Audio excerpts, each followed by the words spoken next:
যে বউকে নুপুর কিনে দেওয়া বেমানান, তাহলে মানানসই কি শুনি? আমার বাপের বাড়ি চলে যাওয়া? এতদিন যাতায়াত বাইরের লোক হুমকি দেয়, এখন তো দেখছি ঘরের লোকও কম যায় না।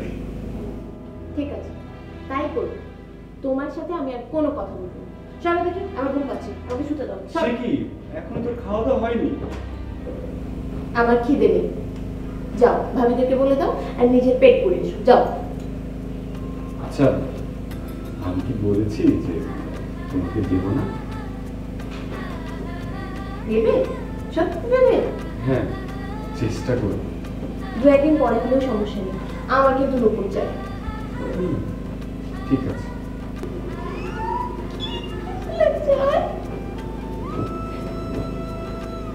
আমি সেই নুপুর পরে সারা বাড়ি ঘুরে বেড়াবো। চমচম শব্দ যখন হবে সবাই বুঝতে পারবে যে ওই যে উনা আসছে। আর যখন ঘরে জোরে জোরে শব্দ করবো তখন তুমি বুঝতে যাবে যে কাজ হচ্ছে। সব কাজ ফেলে দিয়ে চলে আসবে, কেমন? হ্যাঁ, আচ্ছা তুমি কি নুপুর করবে নাকি পায়ে ঘন্টা, যে আমি সেই মাঠ থেকে টের পেয়ে যাবো? টের পাবে। ভালোবাসলে আমি ডাক দিলেই তুমি টের পাবে। আচ্ছা, তুমি কি নুপুর করবে নাকি ঘন্টা, যে আমি সেই মাঠ থেকে টের পেয়ে যাবো? পাবে, ঠিকই টের পাবে। ভালোবাসলে যত দূরেই থাকো না কেন আমার ডাকে ঠিকই সাড়া দেবে। বাকি ওদের ধরা খুবই মুশকিল স্যার। আমিও দেখিতে চাই উহারা আমার হাত হইতে কি করিয়া রক্ষা পায়। চমার একটা নতুন অ্যানাউন্সমেন্ট করিতে, ঘোষণা। ইয়েস, কিসের ঘোষণা স্যার?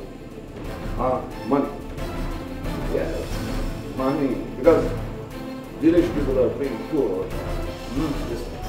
and তারা খুবই লোভী। টাকার বিনিময়ে তাহাদের দিয়া সবকিছুই করা উচিত। সো তুমি আগামীকাল অ্যানাউন্স করিয়া দিবে যে যাহারা বা যে এই স্বদেশী ডাকাতগুলাকে ধরাইয়া দিতে পারিবে তাহাদেরকে 100 রুপি করিয়া পুরস্কার দেওয়া হবে। জি স্যার, সেটাই হবে স্যার। ওই কাউন্টারটা কি করিতেছে, তোমার জ্ঞান ফিরে আছে? স্যার এখনো মঠ কামের পড়ে আছে। হ্যাঁ, জ্ঞান ফিরে ঠিক আছে স্যার। স্যার একটা প্রশ্ন জানা ছিল স্যার। কি প্রশ্ন স্যার? আপনি কি রান্নার জন্য কাউকে আসতে বলেছেন? মানে খুবকে? Yes sir. কিন্তু এই কথা কেন জিজ্ঞেস করিতেছ? No sir, nothing sir, nothing nothing sir. Sir এই রান্নার জন্য যে মেয়েটা আসছিল কে সে?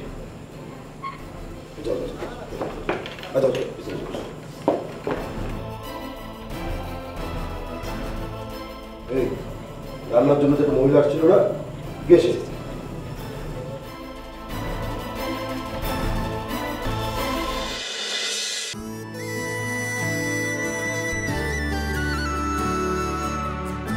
কি রে সই, তুই এই ভোর দুপুরবেলা চুপ করে বসে আসিস কিসের জন্য? হ্যাঁ, এই কথা কস না কেন? তোর মুখে কি ফুরা উঠছে? সই, ও সই, তুই কাঁদছিস কেনে? সই, আজকে আমাকে দেখতে আসবি। দেখতে আসবি? কিরা? ছেলে পক্ষ। বাবা আমাকে বিয়ে দিয়ে দিবি। তাতে তো মন খারাপ করার কি হয়েছে?